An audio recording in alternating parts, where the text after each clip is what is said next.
जय जय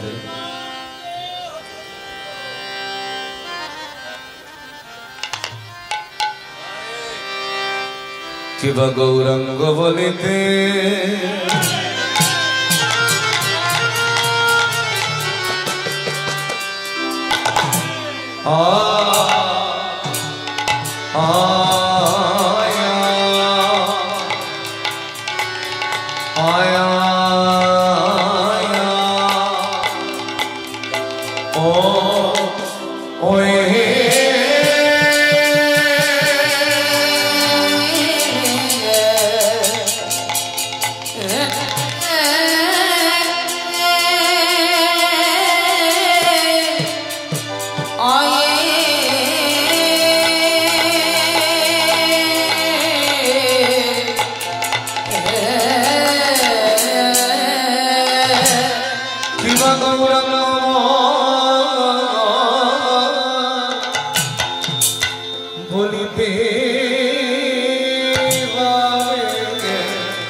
देखो देखो प्रेमा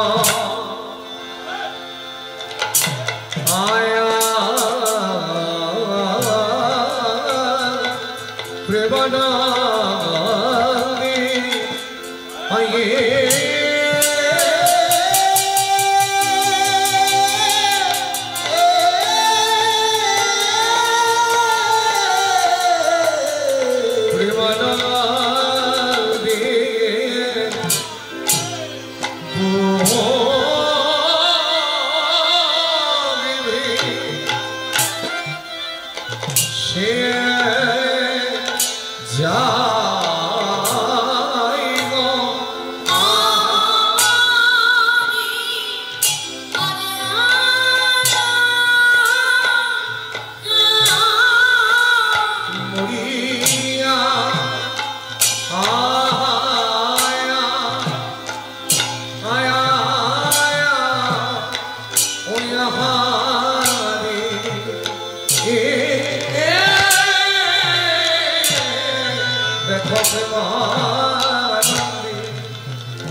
गौरंग बोलिते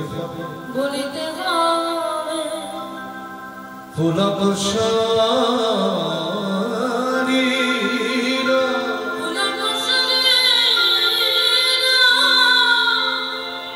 हरि हरि बोलिते नयने बहे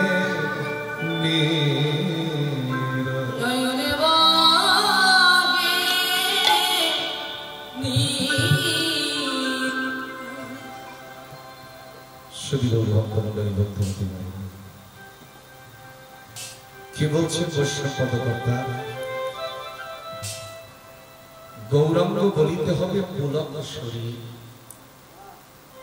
হরি হরি বলিতে নয়নে বহে। যখন পদাবলী আস্বাদন করবেন, পদাবলীর কথাগুলোকে একটু অনুভব করবার চেষ্টা করবেন। পুলকিত হওয়া মানে আনন্দিত হওয়া। মানুষ দেখবেন দুভাবে কাঁদে। দুঃখ কষ্ট যন্ত্রণা হলে যেমন কাঁদে, আবার অনেক ক্ষেত্রে সুখের অশ্রু বরিশন, আনন্দ মানুষ। যারা গৌর গোবিন্দের নাম প্রেমে কাঁদে তাদের কোনো দুঃখ কষ্ট যন্ত্রণা নাই বাবা। আমরা দুঃখ কষ্ট যন্ত্রণা হলে ভগবানের চরণে নিবেদন রেখে কাঁদি, কিন্তু যারা বৈষ্ণব মহাজন, বৈষ্ণব মহাত্মা, তাদের হৃদয়ে কোনো দুঃখ নাই, কষ্ট নাই, যন্ত্রণা নাই। যারা গৌর প্রেমে সুখী হয়ে বসে আছেন তাদের আবার কিসের যন্ত্রণা? প্রথম প্রশ্ন হচ্ছে সনাতন ধর্ম কাকে বলে? আমরা সবাই বলি সবসময় আমরা সনাতন ধর্মের মানুষ, বলি না? আমরা হিন্দু বাঙালি সনাতন ধর্মের মানুষ। সনাতন ধর্ম কাকে বলে?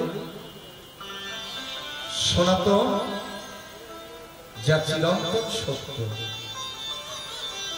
যা ছিল, যা আছে, যা থাকা। সনাতন ধর্ম থেকেই যাবে, কিন্তু আপনি আমি থাকতে পারবো না।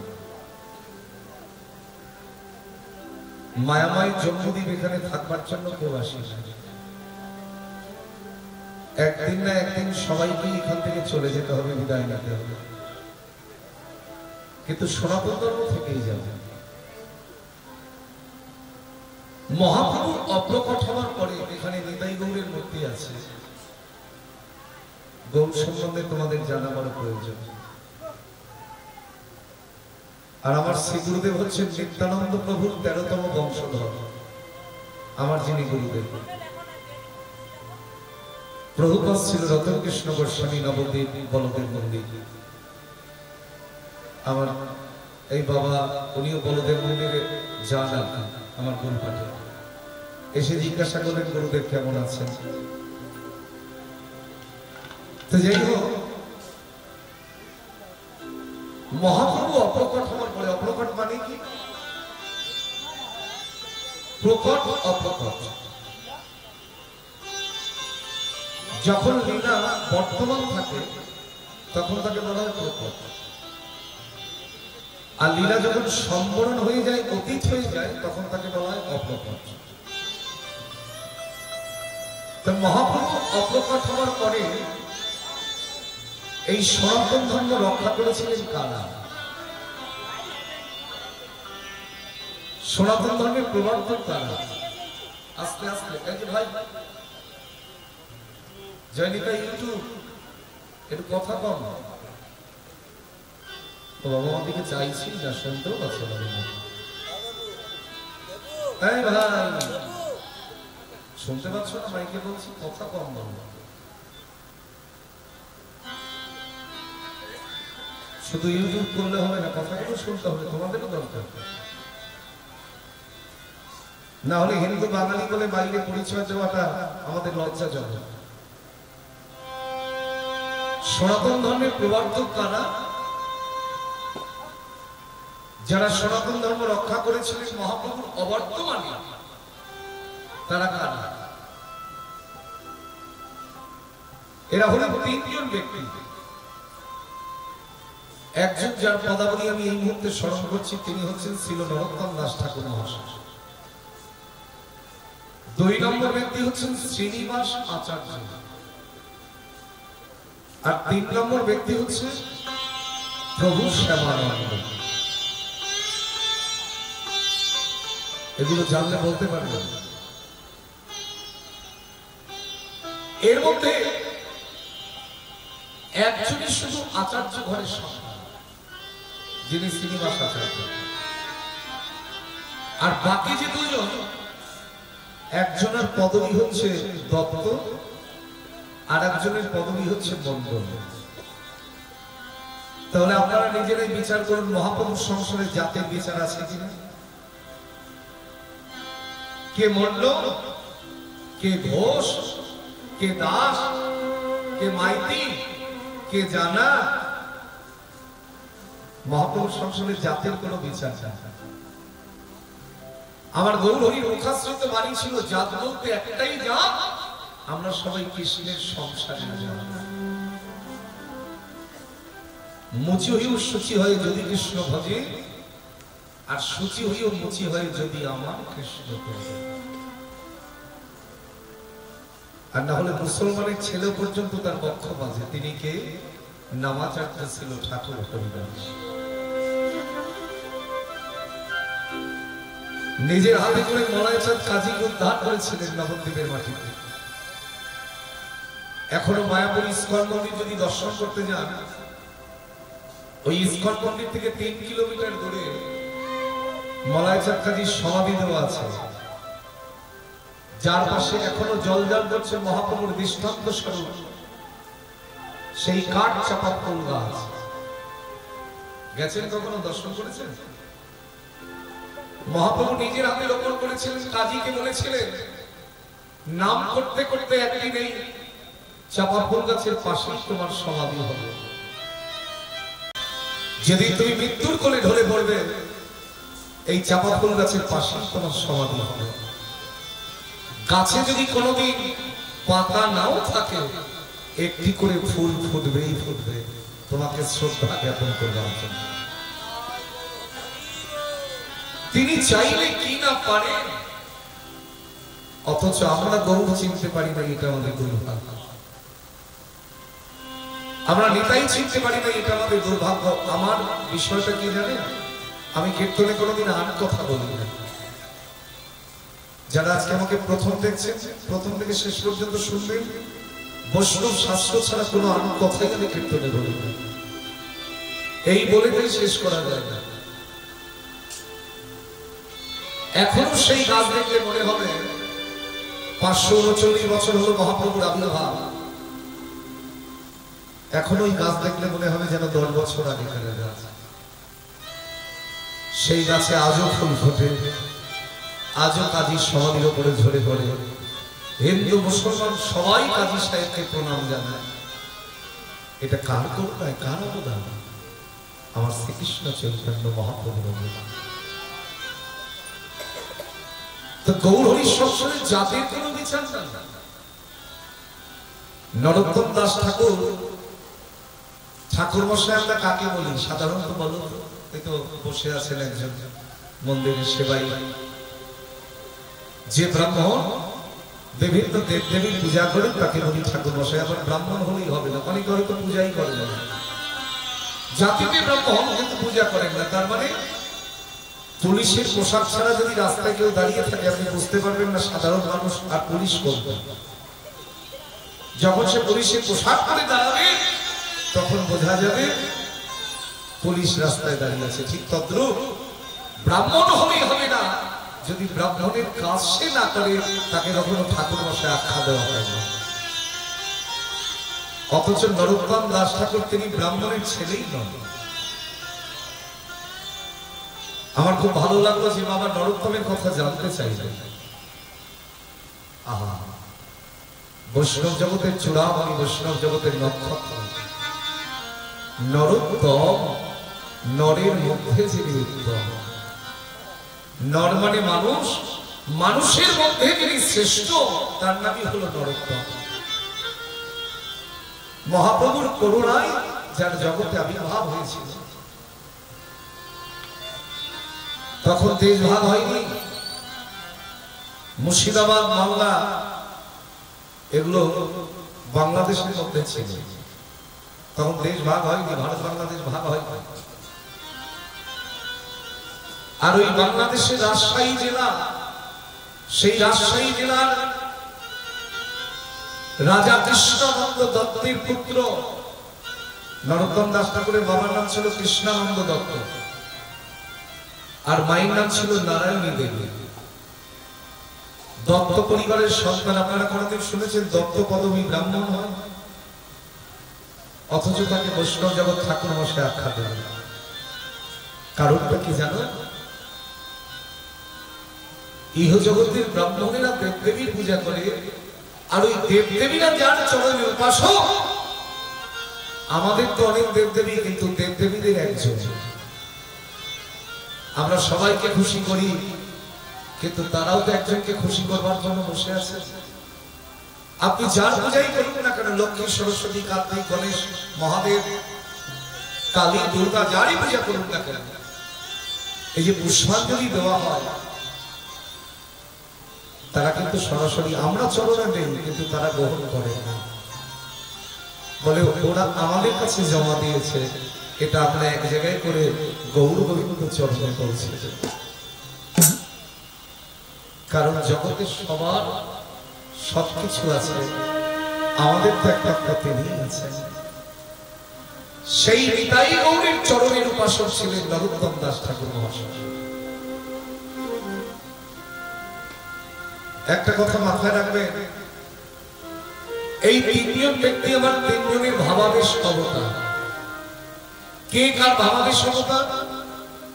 মহাপ্রভু চলে গেলেন, মহাপ্রভুর ভাবাবেশ অবতার হচ্ছে শ্রীনিবাস আচার্য।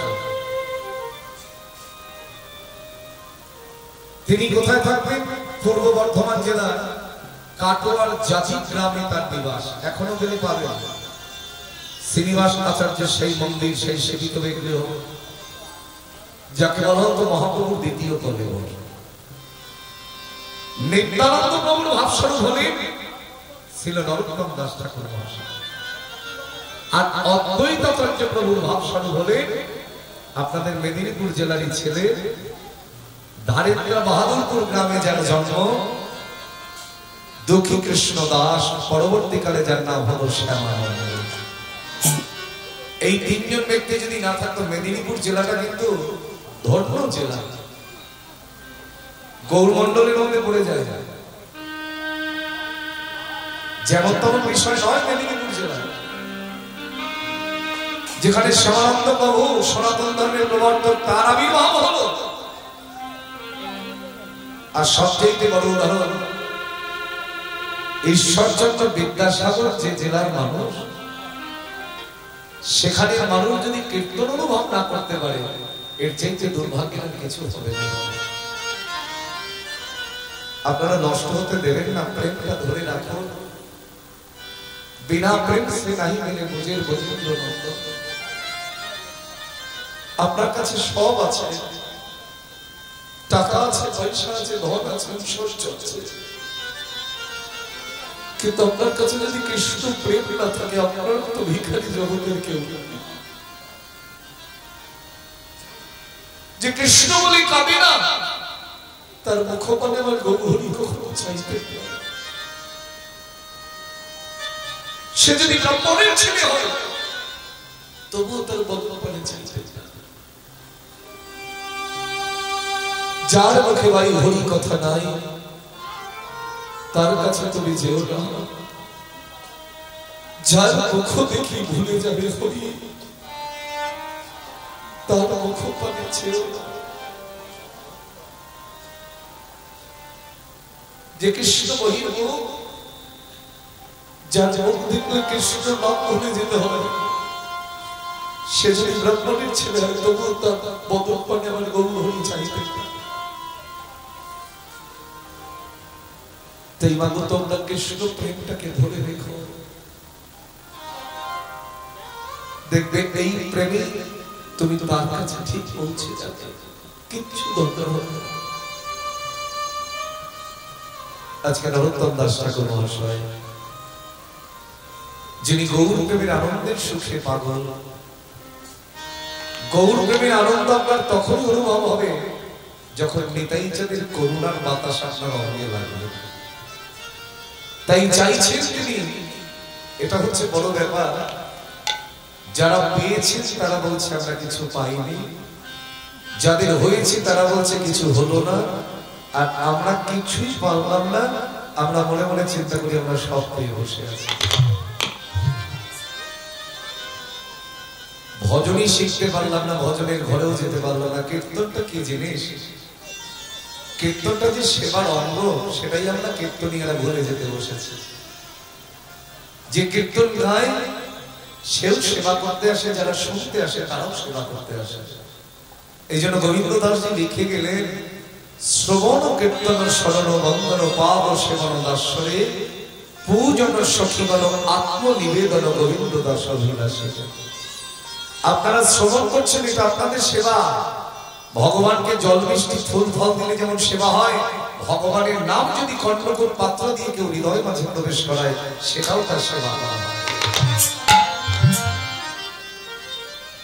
তাই এই সেবার মধ্যে কত প্রেম, কত ভালোবাসা।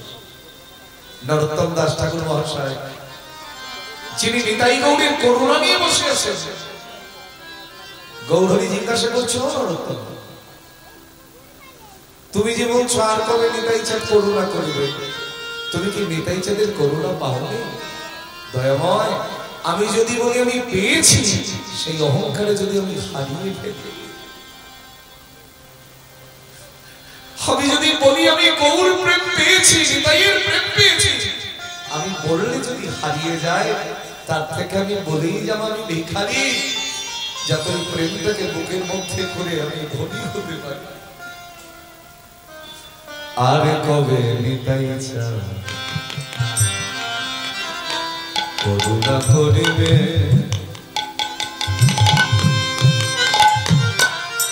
ওগো করুণা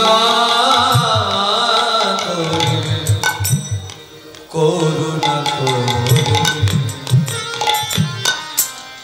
ওগো আরে কবে নিতাই চাঁদ করুণা করিবে,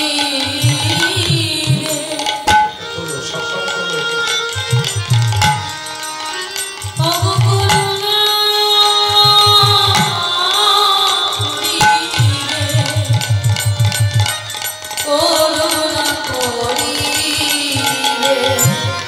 সংসারে বাসনায় কবে তুচ্ছ হবে, কবে তুচ্ছ হবে, কবে তুচ্ছ হবে।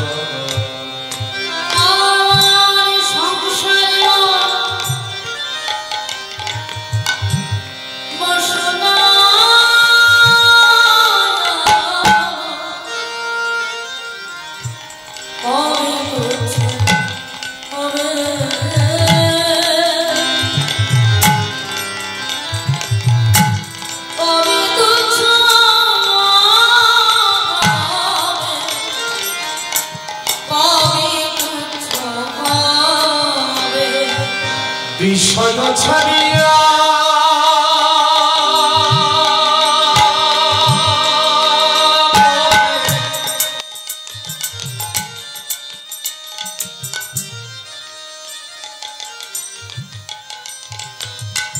বিষয় ছাড়িয়া কবি ও শুদ্ধ হবে,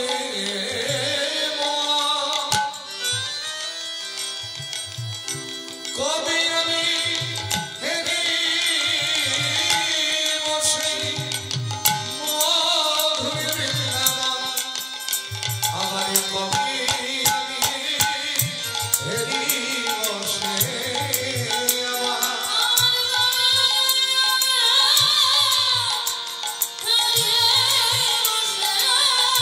কবি আমি হেরি বসে মধুর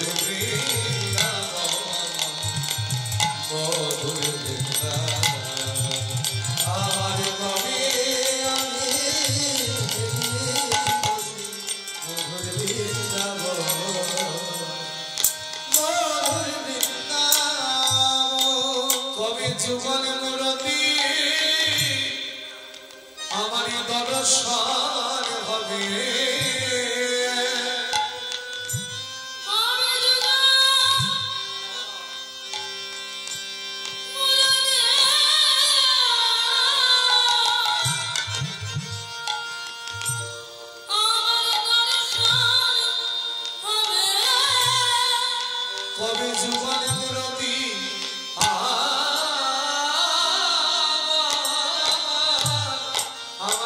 দর্শন হবে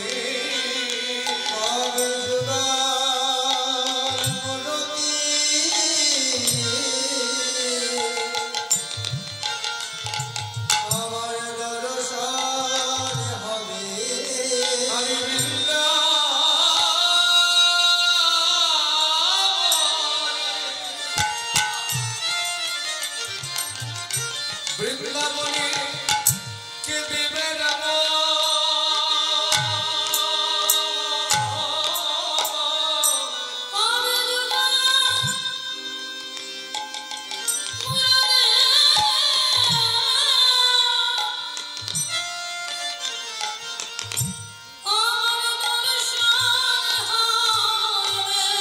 আমি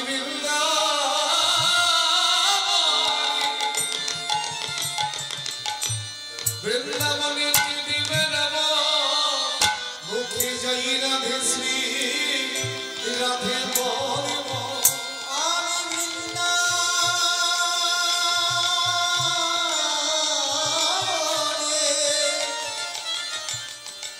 বৃন্দাবনে কি দিবে রাধে দয়া কর বলে আমি বৃন্দাবনে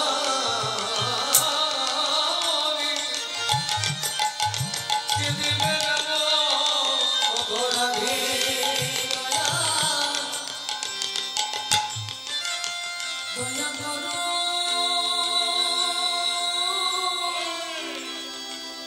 বলে আমি বৃন্দাবনে কে দেবে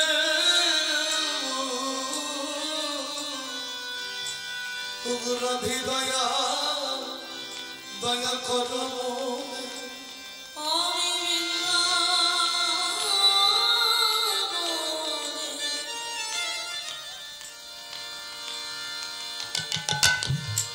বৃন্দাবনে কি দেবে রাম ওই প্রতির ধুলায় অঙ্গে মনে আমি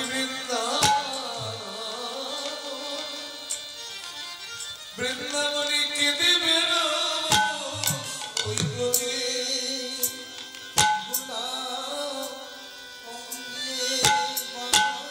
বলো বলো সেই দিন আমারই কবি আমি প্রতির ধুলায় অঙ্গি মারিব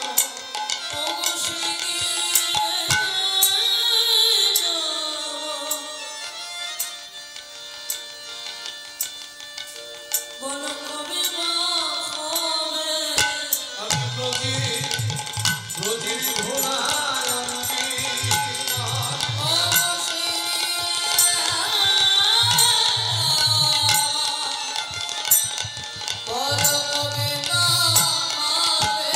বলি ধুলাই গানা করি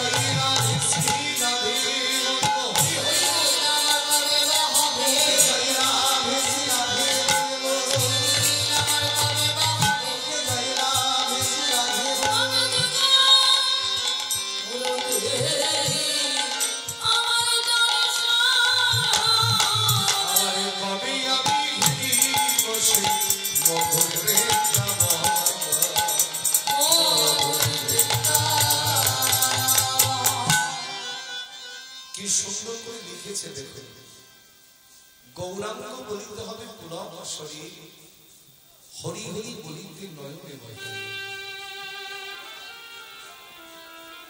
আর কবে নিতাই ছাড়ে করুণা করিবে সংসার বাসনা আমার কবে তুচ্ছ বিষয় ছাড়িয়া কবে শুদ্ধ হবে মন কবে আমি হেরিব সেই মধুর বৃন্দাবন তার মানে বিষয়ের বিষ যদি কেউ পান করে সে অমৃতের সন্ধান কোনোদিনও পেতে পারে না তাহলে আপনি বৃন্দাবনে যাবেন কি কি করবেন নরোত্তম দাস ঠাকুরের আরো একখানি পদাবলী। হরি হরি কবে বৃন্দাবন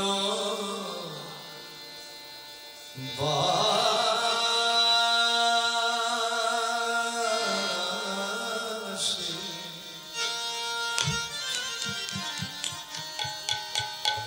হরি হরি কবে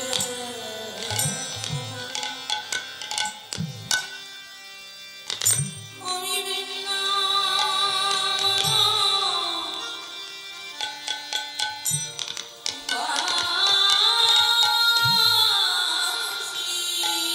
বলে হরি হরি কবে আমি বৃন্দাবন বাসী। বৃন্দাবন বাসে হরি হরি কবে হব আমি বৃন্দাবন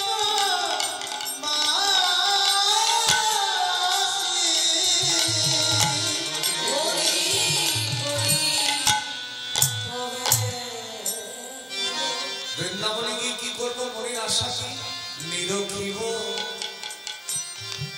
নয়নে সদা যুগলে লোক রাশে নিরখিব।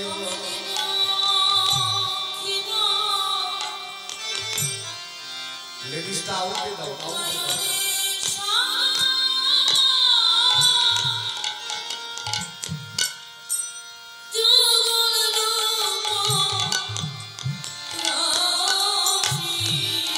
আমারে নিরখিব নয়নে সদা ওই যুগলের উপরাশে। হরি হরি কবে হব আমি বৃন্দাবন বাসী। হরি হরি কবে হব আমি বৃন্দাবন বাসী। হরি হরি কবে বৃন্দাবনে গিয়ে কি করবেন? থাকবেন কোথায়? নরোত্তম দাস ঠাকুর তার পদাবলীতে লিখবে আমরা তো যে কোনো জায়গায় গেলে ভালো বাড়ি ঘর খুঁজে বেড়াই থাকার জন্য। ভালো বিছানা না হলে আমাদের ঘুম আসে না। আর যদি গরমের দিনে কীর্তন হয় আগেই তো বলে বসে থাকি দাদা এসি টেসি আছে তো, তখন বর্তমানে দিন। কিন্তু এটা তো বৈষ্ণবের লক্ষণ নয়,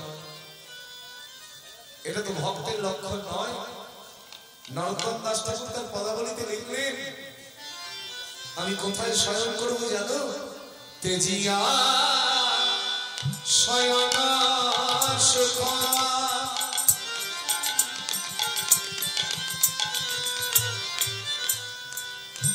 ও গো বিচিত্র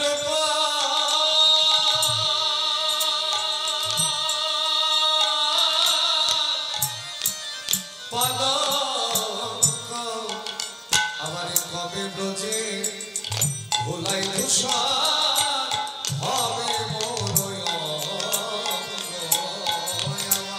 আমার কবে ব্রজে ধুলাই ঘোষা হবে মোর অঙ্গ। আমারে কবে ব্রজে ধুলাই তুষার হবে মোর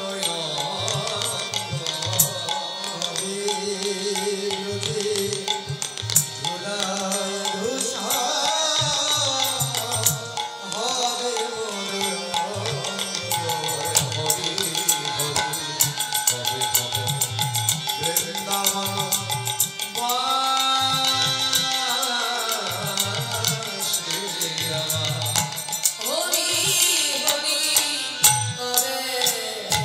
হব জায়গাটাই গৌর হরি বল থাকবার জায়গা হলো কোথায়? ব্রজবাসীরা পথ দিয়ে হেঁটে যাবে, তাদের চরণ ধুলির উপরে যেন আমার থাকবার বিছানা তৈরি হয়। খাবো কি? এই একটা পদাবলীর মধ্যে সব পেয়ে যাবে। খাবোটা কি বৃন্দাবনে দিয়ে? বলে সররস ভোজন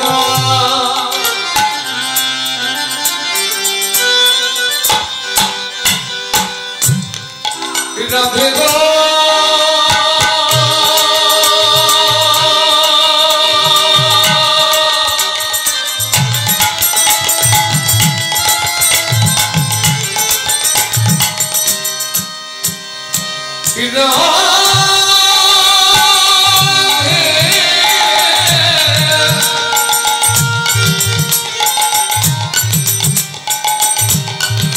জয় রাধে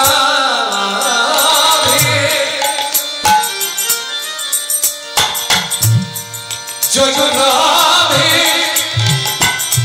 জয় রাধে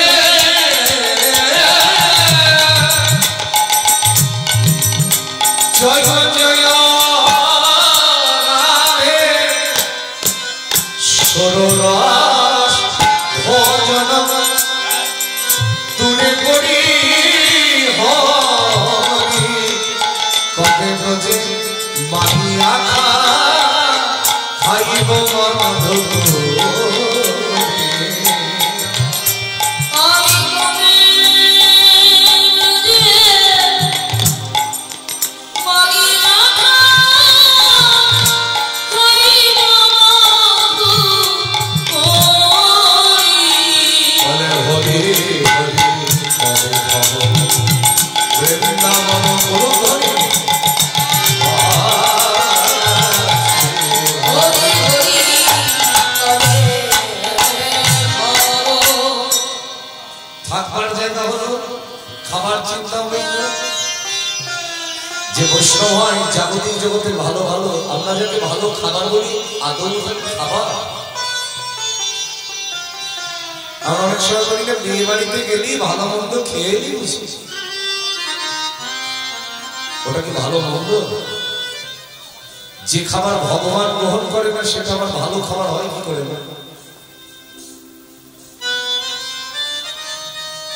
মাথায় রাখবেন, যে আনন্দ পরমেশ্বর ভগবানকে আনন্দ প্রদান করতে পারে না সেটা জগতে আনন্দ হতে পারে না। তো যে খাবারটা তিনি নিজে গ্রহণ করেন না সেটা আবার ভালো খাবার হয় কি করে?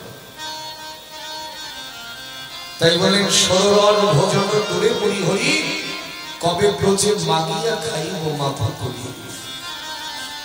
দাঁড়ে দাঁড়ে ভিক্ষা করে এনে তার সেবা দিয়ে তবে প্রসাদ পাবো।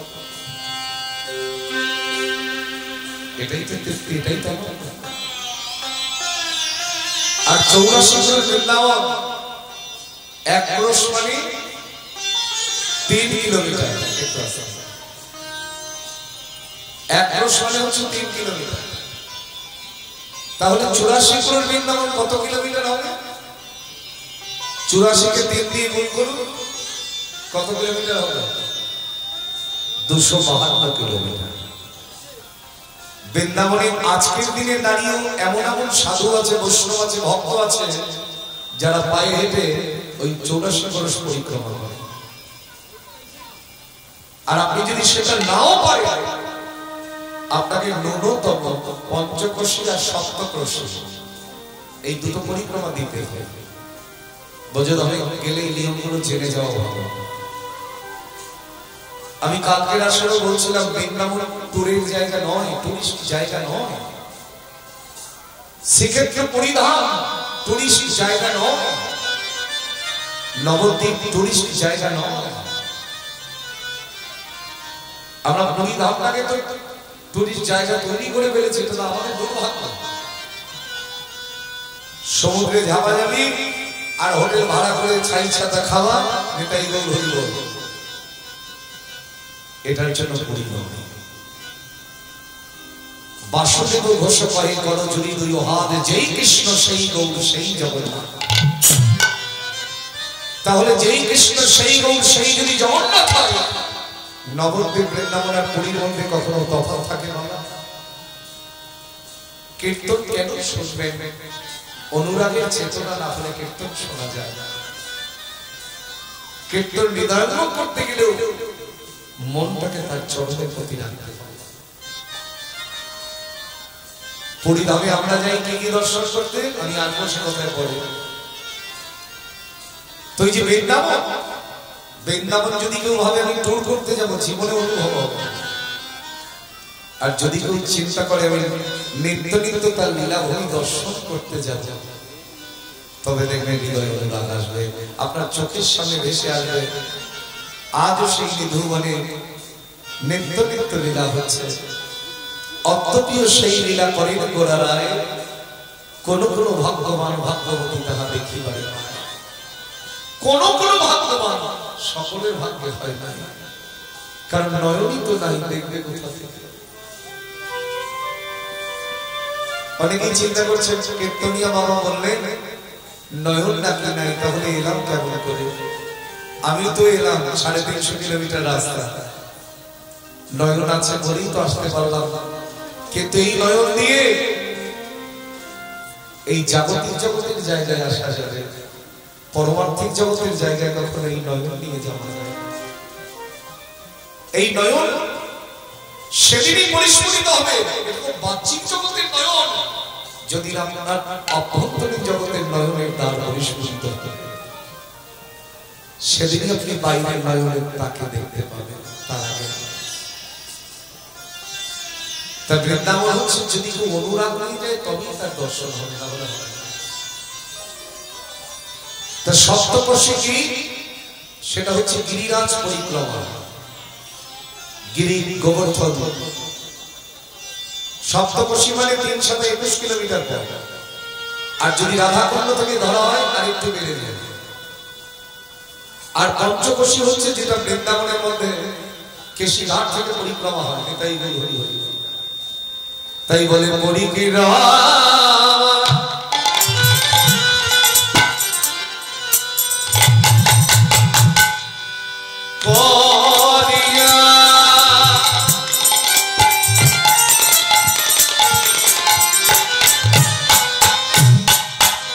আমি বেড়াবো বনে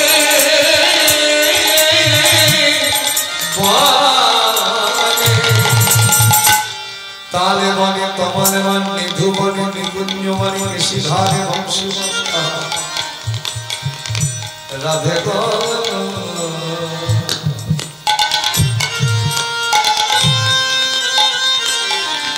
পরিক্রমা করিয়া বেড়াবো বনে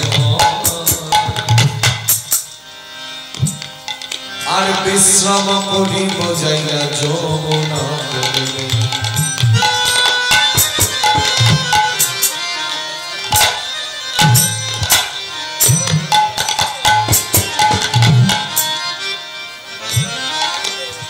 তবে দূর করিব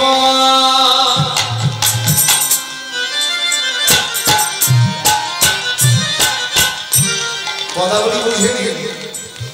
যদি কেউ পরিক্রমা করতে করতে, এমন জগতের সবার তো একরকম ভাবধারা নয়,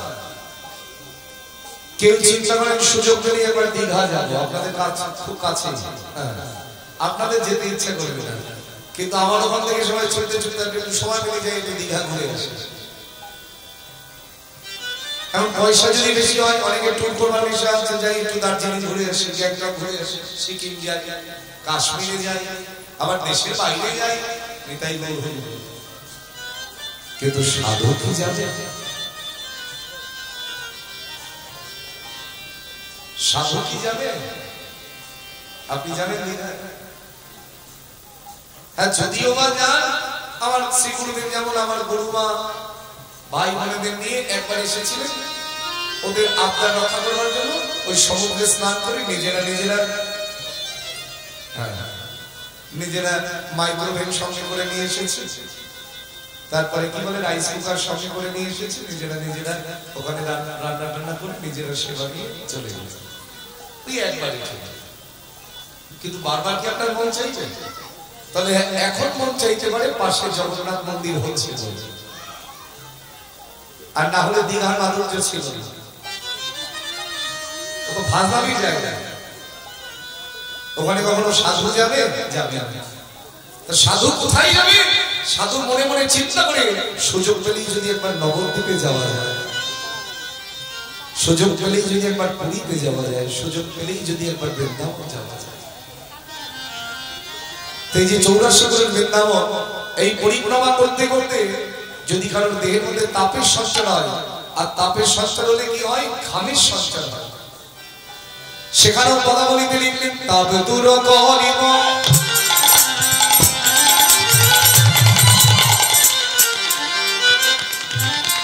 আমি শীতল বংশী পথে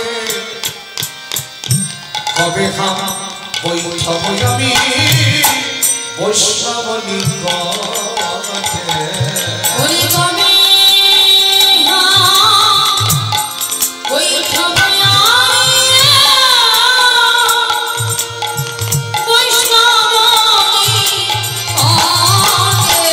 হরি হরি কবে কবে বৃন্দাবন হরি হরি কবে কব আমি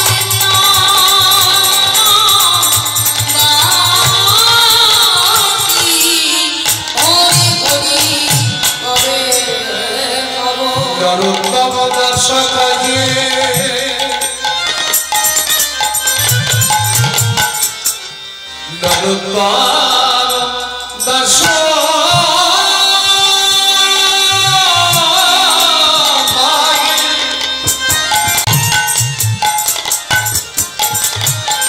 করি করি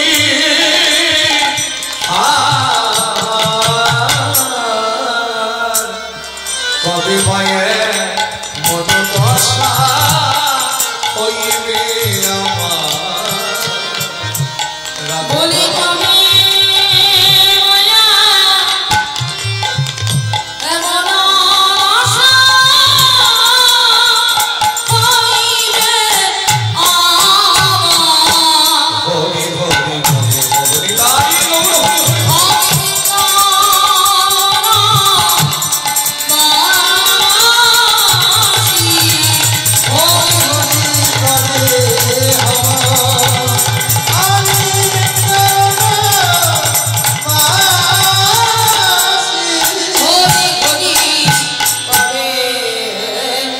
রূপ রঘুনাথ পদে হইবে আকুতি কবে হাম বুঝব সেই যুগল রূপ রঘুনাথ পদে রঘু মনয়া আজি প্রার্থনা করাইয়ে সদাই নরোত্তম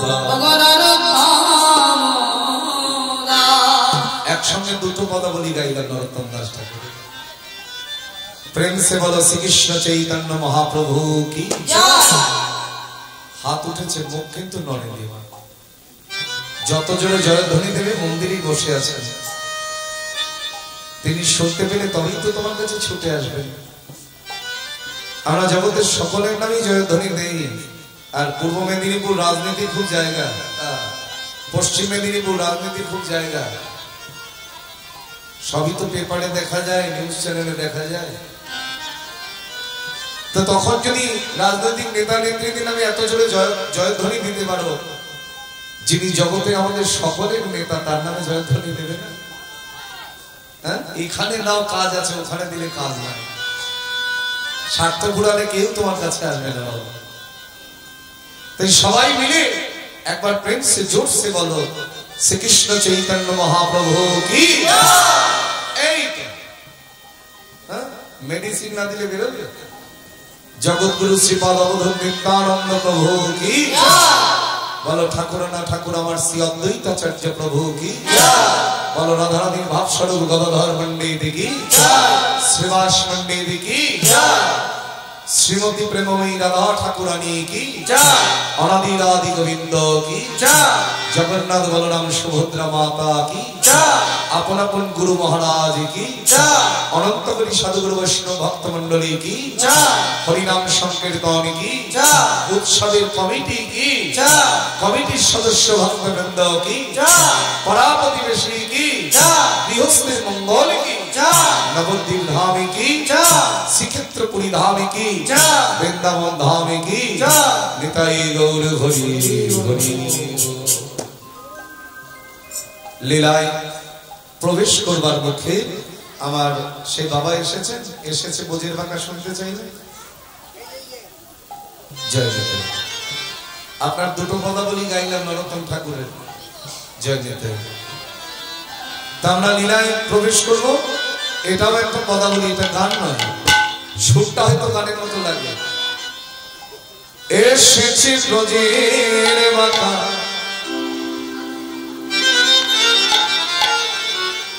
এসেছে ব্রজের বাঁকা, কাল সখা দেখবি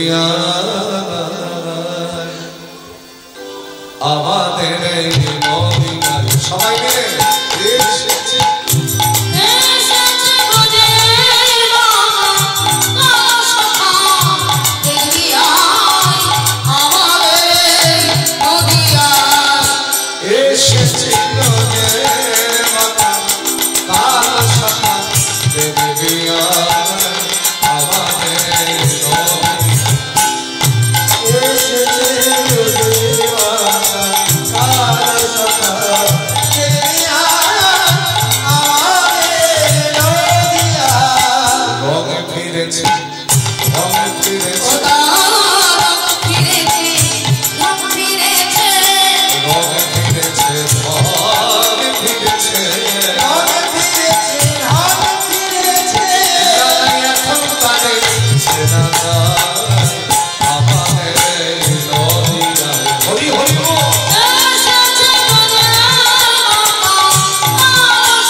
কেন কালো বরণ নেই?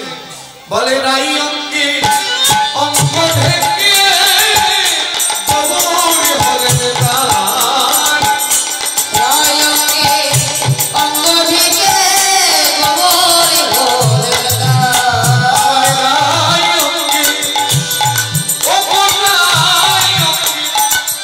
অঙ্গ ঢেকে কবর হলেন দান, আমার রায় অঙ্গে অঙ্গ ঢেকে হলো না।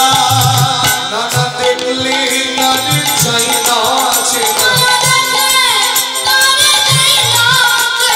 নানা দেখলি নানি চাই না আছে না, আছে না সদায় আমাদের নবীনা।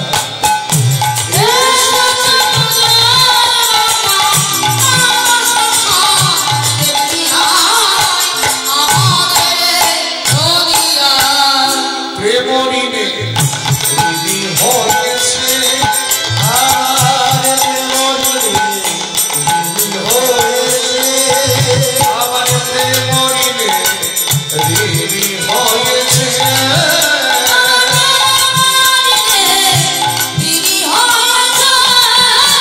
আমার হাতের বাঁশি কেড়ে লয়েছে, বিদায় দিয়েছে, আমার হাতে বাঁশি কেড়ে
শ্রীকৃষ্ণ চৈতন্য মহাপ্রভু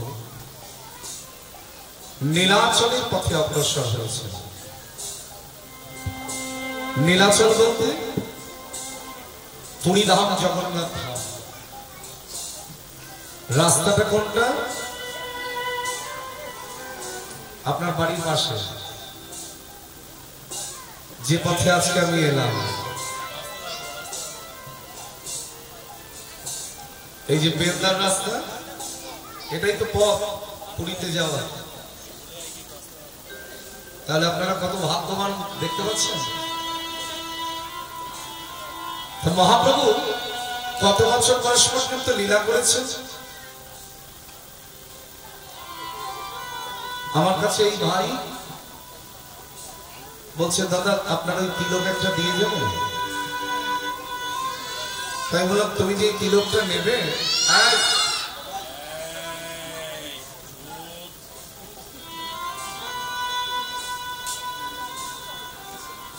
তুমি যে তিলকটা নেবে, এই তিলকটা কিন্তু সবাই করতে পারে না। এই তিলক করতে গেলে অন্তত পক্ষে প্রসাদ ভোজি না হলেও নিরামিষ ভোজি হওয়া চাই, না হলে কালো তিলক সবাই করতে পারে না। তোর কথা শুনে আমি খুব আনন্দ পেলাম। বলছে, দাদা আমি তো নিরামিষ ভোজি।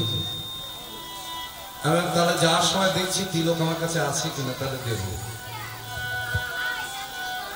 আরে তিলক চেয়েছে যার মূল্য সোনার থেকেও বেশি হবে। তবে সোনা কিনতে গেলে প্রচুর অর্থের দরকার, তিলক কিনতে গেলে কৃষ্ণ প্রেমের দরকার।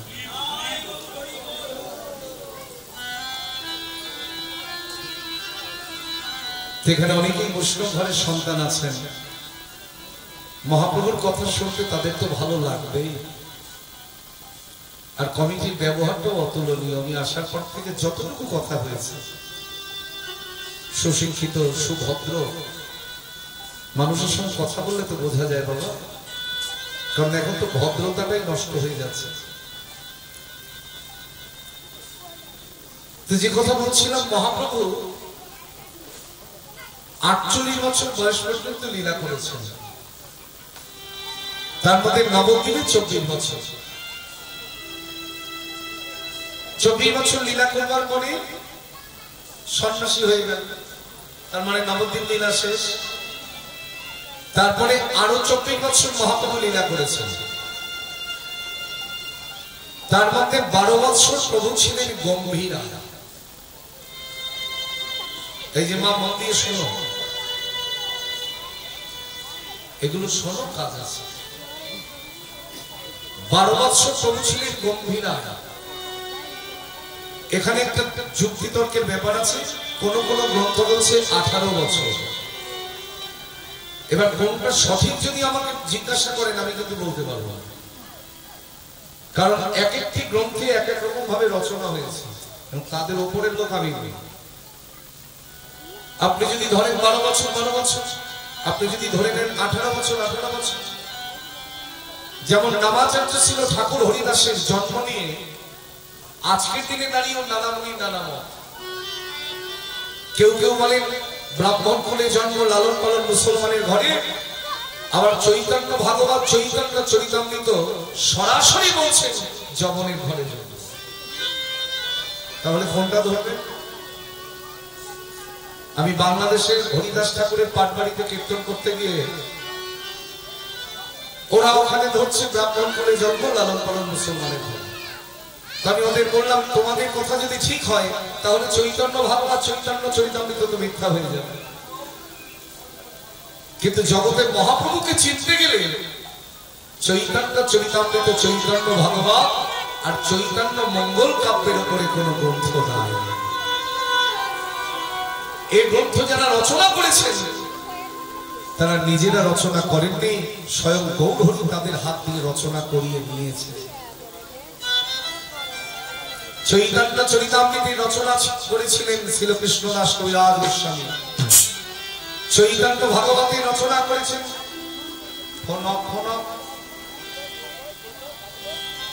চৈতন্য ভাগবতের রচনা করেছেন শ্রী বৃন্দাবন দাস ঠাকুর মহাশয়। আর চৈতন্য মঙ্গল কাব্যে রচনা করেছেন শ্রীল লোচন দাস ঠাকুর মহাশয়। এই তিনটি গ্রন্থ হচ্ছে মহাপ্রভুকে চিনবার সবচেয়ে বড় বড় গ্রন্থ। শ্রীকৃষ্ণ চৈতন্য মহাপ্রভু 24 বছর নবদ্বীপে, তারপরে 12 বছর গম্ভীরায়, আর 12 বছর তো তীর্থে তীর্থে ভ্রমণ করে বেরিয়েছে। আজকে শ্রীকৃষ্ণ চৈতন্য মহাপ্রভু সন্ন্যাসের পরে তার যাবার কথা ছিল কোথায়? মায়েরা বলো, সন্ন্যাসের পরে মহাপ্রভুর যাবার কথা ছিল কোথায়? শ্রীধাম বৃন্দাবনে। কিন্তু তিনি শ্রীধাম বৃন্দাবনে না গিয়ে নীলাচলে গেলেন কেন? কি কারণ? যাবার কথা তো বৃন্দাবনে, তিনি নীলাচলে গেলেন কেন? এটাই হচ্ছে ব্যাপার। সন্ন্যাসের পরে যখন নিতাই চাঁদ গৌরহরিকে নিয়ে এসে নদিয়া জেলার শান্তিপুরের অদ্বৈতাচার্যের ঘরে সচিমায়ের কোলে বসিয়েছিলেন, মা তখন নিমাইকে চিনতে পারছেন না। কারণ যে নিমাইকে দেখে তিনি অভ্যস্ত, আজকে সেই নিমাইকে তিনি দেখতে পাচ্ছেন। সেই চাচর চেকুর কেশ তার মাথায় নাই, মস্তকখানা মন্ডল হয়ে বসে আছে। মা বলছে, নিমাই তোর এমন দশা কি করেছে বলতো বাবা? বল, এমন দশা কি করেছে? মা, আমি সন্ন্যাস মন্ত্রে দীক্ষা নিয়েছি, তাই আমার মস্তকখানা মন্ডল হয়েছে। কথাটা শুনে সচিমায়ের নয়নজলে বুক ভেসে যাচ্ছে। নিমাই, তুই আর ঘরে ফিরবি না বাবা?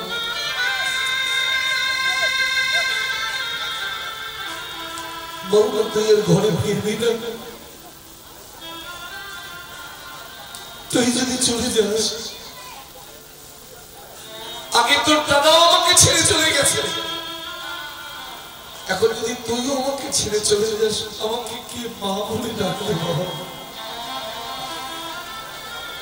মা যখন কাঁদছে, গৌরহরি দেখছেন মায়ের দুটি নয়ন জলে বুক ভেসে যাচ্ছে। চোখের জল মুছিয়ে দিয়ে বলছে, মা তুমি যদি চাও আমি আবার তোমার ঘরে পৌঁছে যেতে পারি, বলো যাবে? মা বলছে, নিমাই তুই আমার পরীক্ষা করছিস? আমি কি জানি না যে একবার সন্ন্যাসী হয়ে ঘর থেকে চলে যায়, সে আর পুনরায় ঘরে ফিরে আসে না। মাথায় রাখবেন, সন্ন্যাসী হলে হবে না। এই জগৎ মাঝে আজকের দিনে দাঁড়িয়ে দেখবেন অনেকেই সন্ন্যাসীর বেশ নিয়েছেন, কিন্তু এখনো ভোগের বাসনা যায় না। যদি বিন্দু মাত্র ভোগের বাসনা থাকে, তাহলে কোনোদিন সন্ন্যাসী হতে পারবে। আমার গৌরহরি বললেন, মা তাহলে কি করবো বলো? নিমাই তুই আমায় পরীক্ষা করছিস বাবা? আমি কি জানি না যে একবার সন্ন্যাসী হয়ে চলে যায়, সে আর পুনরায় ঘরে ফিরে আসে? তবে কি বলি জানিস বাবা, তুই বৃন্দাবনে না গিয়ে নীলা চলে যা। কারণ নবদ্বীপ নীলাচল দুই ঘর হয়, নীলাচলে রহ যদি আমার বাঞ্ছা পূরণ হয়। যদি কারোর ঘরে চৈতন্য চরিতামৃত থাকে, একটু খুলে দেখবেন। আজকে আমি যেটা গাইব, আমি চলে গেলেও ফোন নাম্বার তো থাকবে। যদি ভুল হয় আমাকে ফোন করবেন, ঠিক হলে তো ফোন করবার দরকার নেই, একটু খুলে দেখতে হবে। কবিরাজ গোস্বামী লিখেছিলেন, নবদ্বীপ নীলাচল দুই ঘর হয়, নীলাচলে রহ যদি আমার বাঞ্ছা পূরণ হয়। তাই শ্রীকৃষ্ণ চৈতন্য মহাপ্রভু 4 জায়গায় যুগ যুগ ধরে বর্তমান। একটি হলো নবদ্বীপের সেবার সঙ্গম, আরেকটি হলো সচিমায়ের রন্ধন, আরেকটি হলো নিত্যানন্দ নর্তন, আরেকটি হলো উত্তর 24 পরগনা জেলার পানিহাটির রাঘব ভবন, যেখানে দণ্ড মহোৎসব হয়েছিল, চিড়ের মেলা, নিতাই গৌর হরি হরি, যেখান থেকে মানসা ভোগের উৎপত্তি। এই 4 জায়গায় গৌরহরি যুগ যুগ ধরে বর্তমান। আজকে শ্রীকৃষ্ণ চৈতন্য মহাপ্রভু চলেছেন কোথায়? নীলাচলের পথে। যেতে যেতে জগদানন্দের হাতটা ধরে বলছি, জগদানন্দ আমার মন মানে না, আমি যাব নীলাচলে।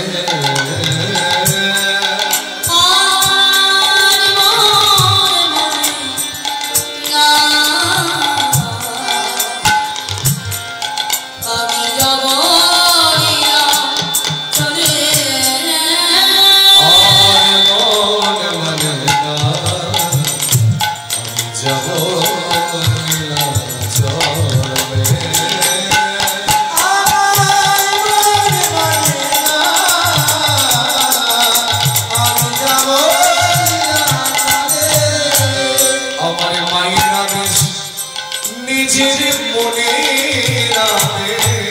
আমার মায়ের আদেশ আমার মায়ের আদেশ নিজের মনে আমার মায়ের আদেশ নিজের মনে আমি যাব নীলাচল করে।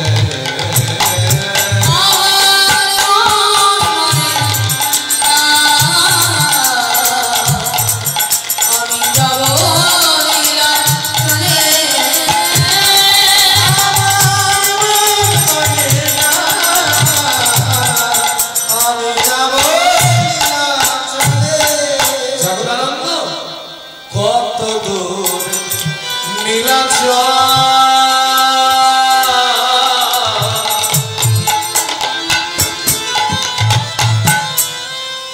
আমি দেখব তারে,